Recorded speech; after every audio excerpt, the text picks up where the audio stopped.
Welcome to the Balanced Ambition podcast. I'm your host, Matt Southam. Here, we delve into candid conversations with entrepreneurs, exploring both their business journey and their secrets to maintaining mental well-being. As we navigate the balance of ambition and inner peace, I hope you find insights, inspiration, and invaluable takeaways in every episode. Thank you for joining us. Toby, welcome to the show today. I want to start by asking you to provide some context to your life. So tell me a bit about yourself. Sure. Well, firstly, thanks for having me. It's great to be here.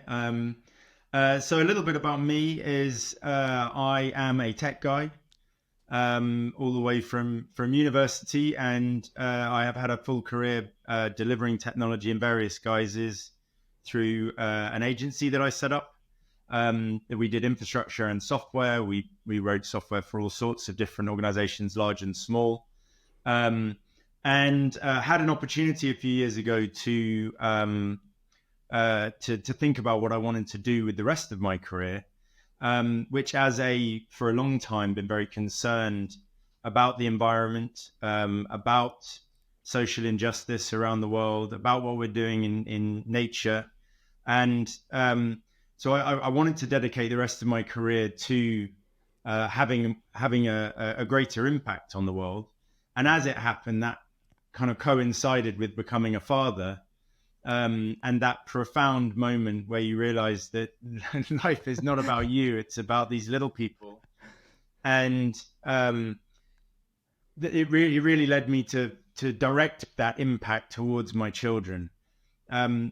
I think it also was at a time, after a few years of having children, that you realize that there's a lot of, for want of a better phrase or not, a lot of rubbish that is available in the digital world, and none of which was really helping to prepare or excite the children about their future. It was just a lot of, quite frankly, rubbish.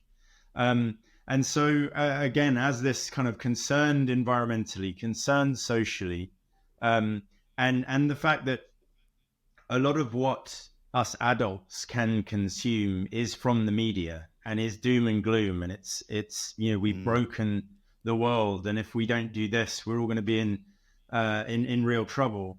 All of which is true, but it's terrifying. It's terrifying for adults, let alone for children. And so it really kind of led us to start doing a bit of research with other parents, see if they felt the same way, and they did. We did a lot of research in schools with teachers, and very sadly found that there was no support from a curriculum point of view or from a system point of view to support teachers to understand how to deliver the right education about these complex subjects, and crucially to do so in a positive way. So I guess, long story short, we set up Earth Cubs to be a vibrant, colorful, positive world that pulled back the curtain a little bit around these problems. Yeah, we don't sugarcoat the problems. We say that there are problems. I think it's very important for children to understand.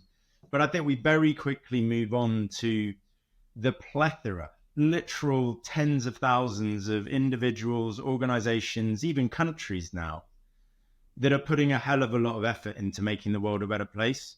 And I think it's those positive stories that can inspire kids to, even at those young ages, at primary school age, to start thinking, you know what, I want to be a wind turbine engineer, or I want to be whatever it might be. We try and instill those stories into our audience, into kids, and crucially try and provide a platform and a set of resources that can support teachers in their kind of unsupported environment. Yeah, I mean, I guess there's a couple of bits there. It was really interesting to hear you say about the news and the media and how we hear these negative stories. And I often feel like we end up being almost like the rabbit in the headlights. If we hear all the negative, and the problem is, well, yes, there's truth behind it, we're then just like, well, that's it then. Yeah, nothing I can do. And actually we don't solve any of the problems because it seems so doom and gloom that you almost just think we're done, I'll give up. But actually there needs to be more voice to the ideas of, okay, how can we improve things? How can we get better? And that's obviously, I assume, the angle you're starting to take.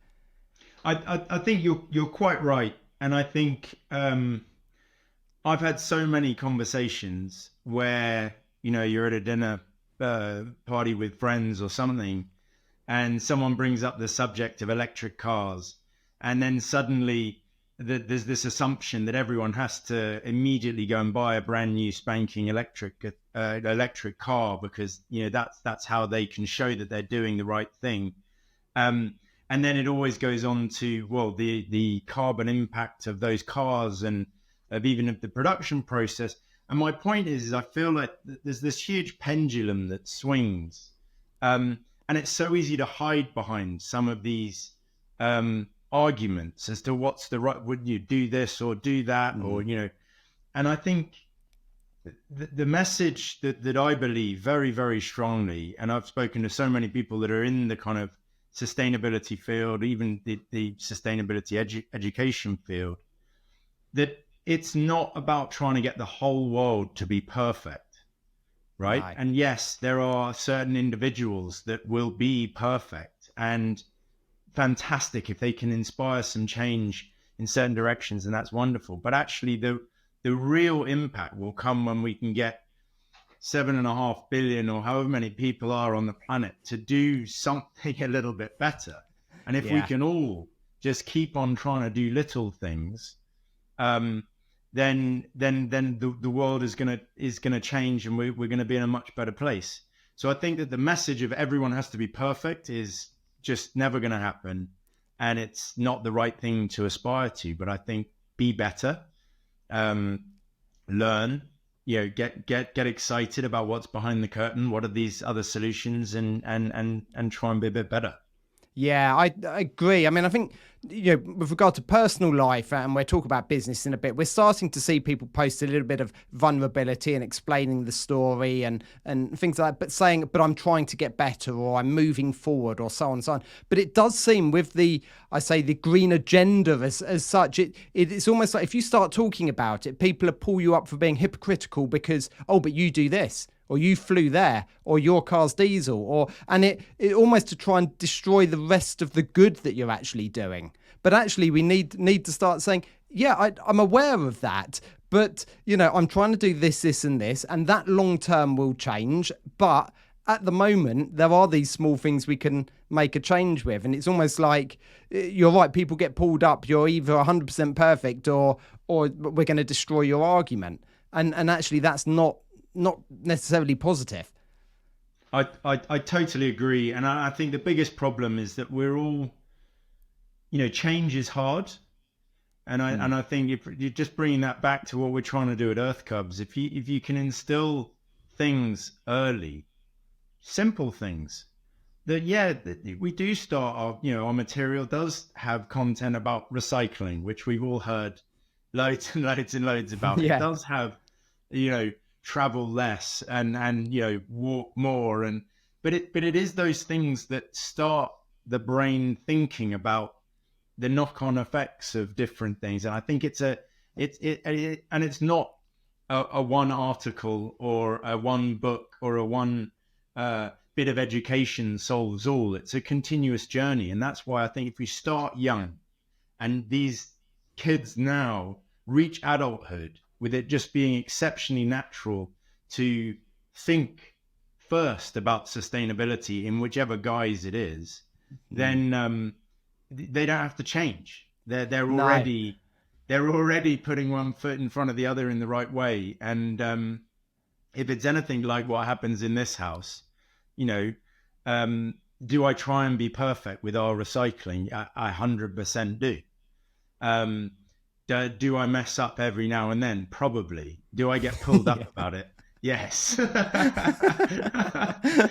But it doesn't undo all of the other good work you've done. That's my point. Yeah, we don't always get it right. every single time. But as long as we're making that conscious effort, and I think you said about, almost the first thought is, how can I do this more sustainably and things like that. I almost take this back. I remember we're going back 10, 15 years ago, maybe a bit more. I went on a health and safety course and from a previous job. And I remember then health and safety had a really bad rep of you couldn't do anything. You needed a risk assessment and things like that. And actually, what the guy was saying there was that, when someone's asking for a risk, this isn't saying you can't do it. It's saying, what is the safest way that you can do it? And that's where it needs to come from. Everyone sort of thought, oh, you can't do that because of health and safety. You can't do that because well, actually, no, what's the safest way? And I think actually we maybe need to bring that into the environmental talk. If it's not saying you can't do that, what we're saying is, let's have a think about the most sustainable way to do that. If you're going on a journey, okay, where can I walk more? Where can I ensure that actually I could catch a train there rather than driving? Oh, actually, someone has to drive. Okay, well, why are 3 of us driving? Why don't we all get in the same car? Start thinking about it from that way. Yeah, and start thinking of the benefits. Like if you have to take a train, that's fun. Take a drink, take a picnic. Or, if you have to all get in the same car, make an adventure out of it. Yeah, I mean, you're quite right. And I think, again, it's just there isn't a blueprint. And people publish these blueprints all the time, and I think they're fantastic. We do as well with Earth Cubs. Here's a list of things to do. You're trying to instill in some of these actions, but it is just one foot in front of the other, and be better. Yeah. Well, talk to me about growing the business then. So you obviously exited the tech world as such and set this up. So how was that journey? How did that sort of come about? So we went through a period of research, as I think I mentioned just a minute ago, and that really kind of solidified our desire to impact children with sustainability education. I think choosing the name is always a fun situation, and we were, playing around with children of the earth, and you can see very naturally where Earth Cubs popped up. Yeah. Imagine my disbelief when it wasn't taken. So we snapped that up. I think I've never really been daunted by the prospect of setting up business. Certainly not all the admin, which is made pretty easy these days. I think we had a lot of conversations about whether we should be a not-for-profit or a for-profit. And I think, unashamedly, I'm motivated by value, but I want to put impact on the same level playing field as that value. And I think, again, it's a little bit like the pendulum. Again, I won't go into all the conversations that you have in various places, but I think that the world's not going to be saved if every organization is charitable, right? No. But if every organization stays only for profit, then that's a problem. So I feel like the future of the world is actually purpose-driven organizations that are making the world go round, but putting people, planet, and planet on the at the top of their agenda. Yeah. So that's what we wanted to do. We are on a B Corp journey, so we're committed to giving 20% of our profit back to charity to push sustainability education and the planet further. We're not making much profit yet, but it's a very exciting and we're very proud to be setting ourselves up in that way. So yeah, as you said, I kind of exited the tech world, so I had a little bit of lifeblood to put into the business to support those kind of early days. But we were very lucky. I genuinely think we walked into the right room at the right time after the right conversation, in that we were supported the first few years of our journey by an educational trust in the UK that have for a long time supported literacy in and around the UK. And actually they had started internally talking about how can we include some elements of sustainability, climate action as well as literacy. Like, how can they start having a more of an impact, not just on literacy, but on the planet as well? And I think Earth Cubs walked through the door and went, ta-da. Yeah. So no, we were very lucky, and we kind of hit all of our gates that we needed to kind of show the right impact through that. We've managed to raise some money from some wonderful angel investors, and we're still raising money. Seems to be the constant battle, but actually it's very relevant. Raising money for us is more difficult than I, as an over optimistic, see life through rose tinted glasses founder, might think, because we're doing it a bit differently. We give everything away at Earth Cubs for free. So when you try and go to maybe an educational or ed tech investor, they like to see a model where you're selling something to a school and you've got a hell of a lot of schools kind of coming on board. Whereas our thoughts on all of this is that, one, the education system, certainly in this country, but in most countries around the world, is horrifically underfunded. Yeah. And teachers are overworked. You know, the superheroes of our generation are overworked, underpaid, and schools don't have a budget for things that are not on the curriculum, and sustainability and climate education is not on the curriculum. Things are changing, or things will change, but there's a lot of discussion about how, quite rightly, but that is still, it's frustrating that it happens so slowly. Anyway, the concept for us was that sustainability education shouldn't be for just those that can afford it. It should be for everyone. Before we continue, a huge thank you for joining me in this episode. But I do have a small favour to ask. To keep bringing on these fantastic guests, your subscription would really, really help. So please hit subscribe on YouTube or on your favourite audio platform. It supports the show more than you might imagine. Anyway, let's dive back into the episode. Yeah, so if we want to achieve that mission of getting there, we've got to remove as many blockers to people engaging with our content and with our platform as possible. So we decided very early on that Earth Cubs would be free, and so and our business model is twofold. So firstly, we get support from mission-aligned organizations, which could be foundations, it could be corporate organizations that are genuinely wanting to have an impact in education.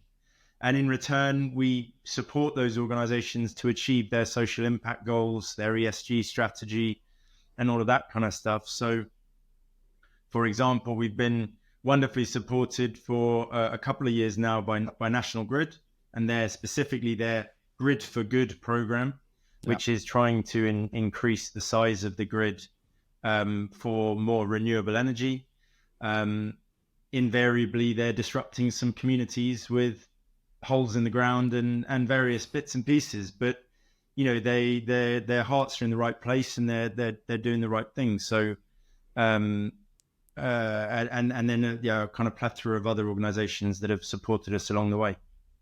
Brilliant. Yeah, I mean, it's a great model that actually there's a double benefit there of, you know, obviously yourself as a business being able to get that funding and deliver this, but equally for these larger organizations, for them to actually have some sort of impact being delivered by people who really know what they're doing, rather than just it's a tick box exercise. They're able to actually engage with a company who know what they're doing and have the tools and have the resources and deliver it really well.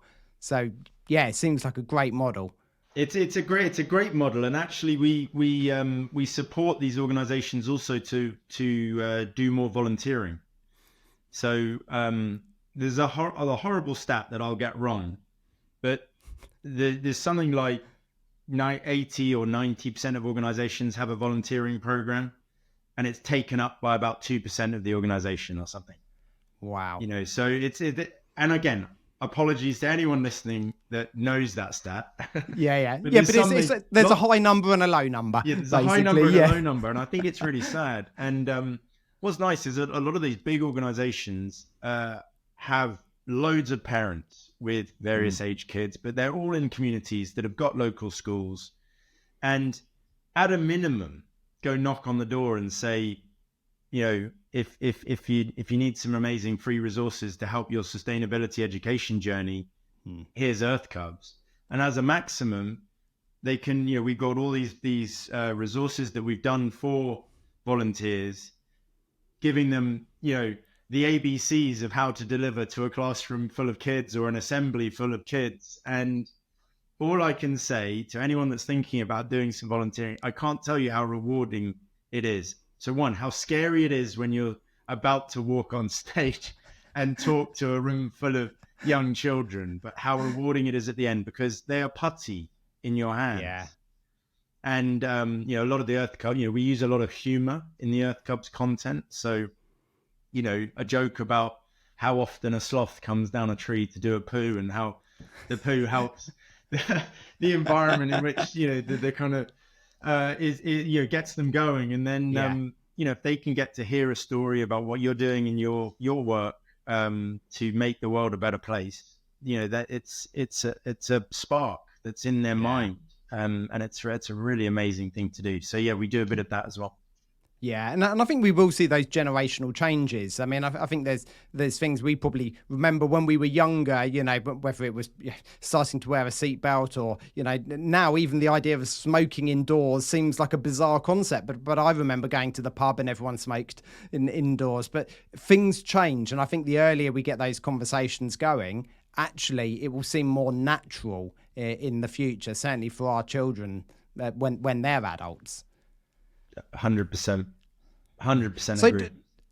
Talk to me about you. What do you do outside of work then? Because I'm aware starting and growing a business, and you commented there that raising funds was actually maybe a bit harder than you initially thought. Where were there some stress points, and how did you help cope with that? What do you do outside of work?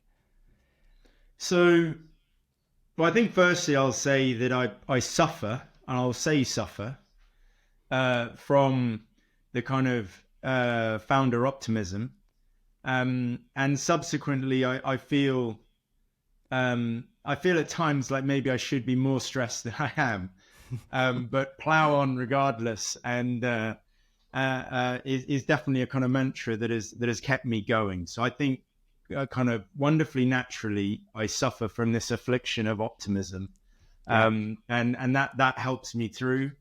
Obviously, we all work from home. We're a remote team. We meet up in various places pretty regularly, but we're a remote team. So I'm always, surrounded by my family, my wife and my two kids. So they keep me honest, I guess. Keep me grounded. We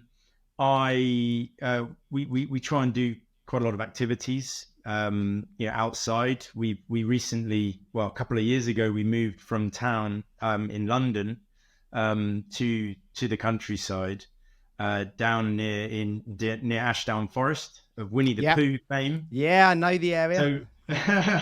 So we're more connected with nature, and we try and spend as much time in nature as we can. That really helps. I would say that we go away and we do some travel, but we haven't done much of that, or certainly not enough of that in recent years. But that will change, I'm sure. Yeah. I love the optimism, and actually I do think that's a key skill. It was, I think, always be optimistic, plan for the worst. And actually, I had a great conversation this morning with my eldest daughter. She's 10. And I'm aware this episode will go out after Easter, but obviously we're coming up to Easter weekend. And she was looking at a fact, and she said, "Oh, Daddy, there's a chance of 40% chance of rain this weekend, when we're planning an Easter egg hunt." And I was like, "Yes." And she was like, "So what will we do? There's a 40% chance of rain." I was like, "Okay, so what percentage is there that it won't rain?" First of all, so actually it's more likely it's not going to. I was like, and if it does, we'll just move indoors. Glass 2/3 full. One, be optimistic, because there's more chance that it's not going to, and even if it does, we've got a backup plan. And I think actually that's really key for us in business, that we don't take that little bit of a negative and focus fully on that. Okay, let's look at what could be likely, look at the different outcomes, but do plan for when things do go wrong. But being optimistic, I think, is a bit of a superpower. Yeah, I agree.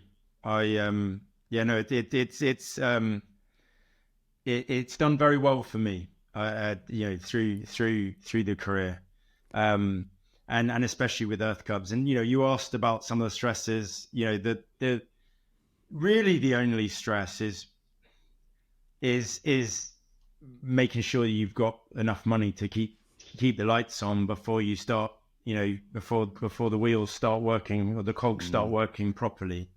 But we're out the end of that now, and it's been I don't look back in kind of with memories of stress. I just look back in memories of us, creating ridiculous characters that make kids laugh, and doing amazing partnerships with amazing organizations that, so it kind of, I think that's another, I don't know whether that's just the something that happens to optimists, but the past is sugar coated with or all the bad stuff seems to be erased from one's memory.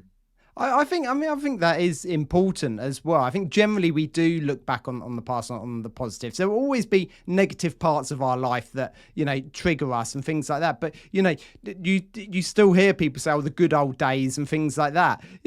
Actually, we've never lived in a better time. We're more connected. We're able to, speak to anyone from around the world. Actually, we've got, with regard to our infrastructure, we're not really struggling to keep the houses warm. Yes, it's more expensive than it maybe was 10 or 15 years ago. But you go back 100 years ago, we're in a much better place. I mean, even my parents talk about times of, ice on the inside of windows, growing up and going to bed with a woolly hat. My kids would just never understand that. So, I sometimes still have to go to bed with well, yeah. But, we are in a good period of time. So, but people still reflect on the good times of the past. And actually, I think the most important part, we get caught up on the money side. And I think within business, it's very easy to do that. But actually, you've got to understand, as long as you're enjoying the journey and you can keep the wheels on, then that's fine. I think that's another point as well to me about kind of purposeful businesses. Like, even when it's hard, you're doing something great. Yeah. And so that makes it a lot easier. And other things that one might be stressed about, like, have I got the right people, or how do I hire the right people? It's I don't ever feel like I'm trying to sell the benefits of Earth Cubs, because we're making kids laugh, and we're teaching them about something like really important. Are you in? Yeah. Yeah, I think purpose-driven organisations are, they do have that superpower of actually there is a purpose behind what we're doing. And I think actually all businesses need to try and identify that. There needs to be something above just making money, because apart from maybe the owner, that's not motivating anyone else. So, what is it you actually do? What impact are you having? And this is actually another thing. We talked earlier about this kind of pendulum. You get into these other conversations where the wheels of industry are never going to change. And the thing is in our, our kind of business development efforts, we are talking to organizations all the time. And actually, I was in COP last year in Dubai, and the news will tell you of an event like that we didn't get the deal that we wanted. But with boots on the ground, I saw thousands of school kids being inspired at every booth they went to, and I saw hundreds and hundreds of organizations kind of telling the world about what they're doing to make a difference. And I think that one of the things that makes me most excited about the world that we live in now is not just about the technological advances in sustainable solutions and climate solutions and all of that, but is in the fact that there are ways of, the finance world is really starting to push more towards, we want our investments to be in organizations that are doing better, because that's what our our customers want. Yeah. And actually, there's the opportunity to get returns from planet-saving stuff. And that's why, it's quite a crass comment, but when the rich can get richer by doing the right thing, it kind of it makes you feel like maybe this this kind of surge will stick, and the ball will roll off the mountain, and we'll be in a much better place. So I kind of feel like as long as everyone, organizations and individuals, put that one foot in front of the other and start tweaking little bits to make a difference, then it is going to have a profound impact. Yeah. I certainly think, sometimes the conversation does either seem to be that pendulum of you've got to do everything or you're doing nothing. But actually, lots of small changes build up to massive changes, massive consequences. It's the 1% rule and compound interest, however you want to dress it up. The example I often use, and I did a video about this a couple of weeks ago because I went to the dentist, and actually I've heard someone else do this example, and I can't remember who, so if they did it first, I apologize for not crediting them. But it was basically, if I don't do my teeth today, generally no one's going to notice. Okay, my breath might smell a little bit for people I'm up close, but you wouldn't notice on the video. And in fact, if I don't do them tomorrow, you probably won't notice. But if I don't do them for 6 months, actually you will start to see teeth happen. So it shows that little change actually over time will have a big impact.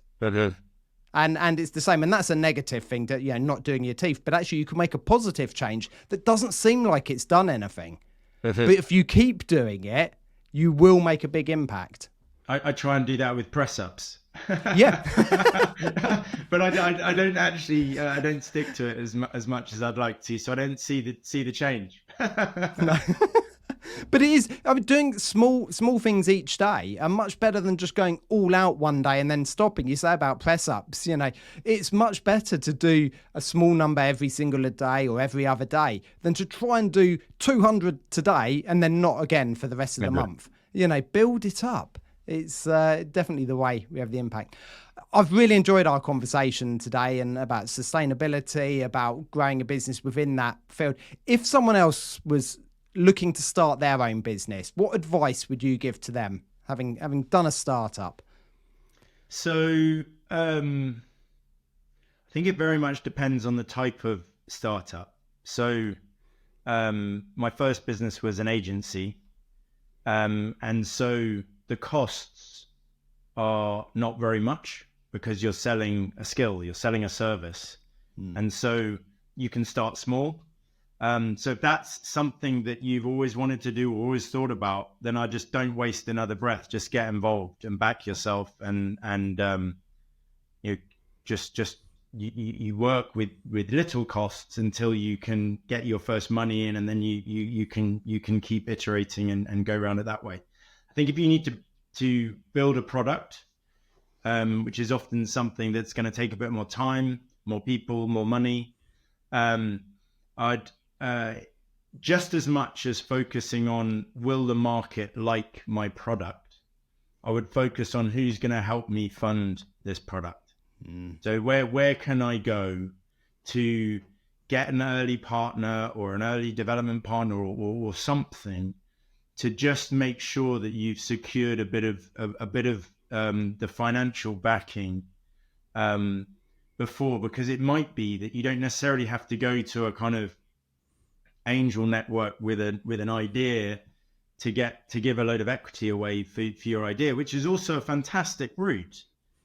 But it might be that those investors are going to look a lot more favorably on you if you've actually got a kind of development partner or again, I'm a tech guy, so I think about building stuff. And obviously there's loads of other businesses that you can do, but just think about where the money's going to come from in those early days would be something that I think is quite easy to overlook. Yeah, so many businesses run out of cash very, very quickly. I made lots of business owners, and I think actually they're really good at their job. They're really good at what they do, and quite often the business is really good. It just hasn't gone through because they've just run out of money, because of whether that's funding or whether that's just cash flow issues because of the costs of setting up related to how long it takes to get money in. So yeah, I think the financial aspect's really, really key. Thank you so much for joining me today. I've loved our conversation, and I wish you all the best in the future of the business. Thank you very much. I've loved the conversation too, and leaving note, let's be better. Thank you for tuning in to this episode of the Balanced Ambition podcast. I genuinely hope the stories inspire you as much as they inspire me. If you found value in today's conversation, please share it with a friend. And remember, by subscribing, you won't miss an episode, and it would truly mean the world to me. Stay balanced, and I'll see you next time.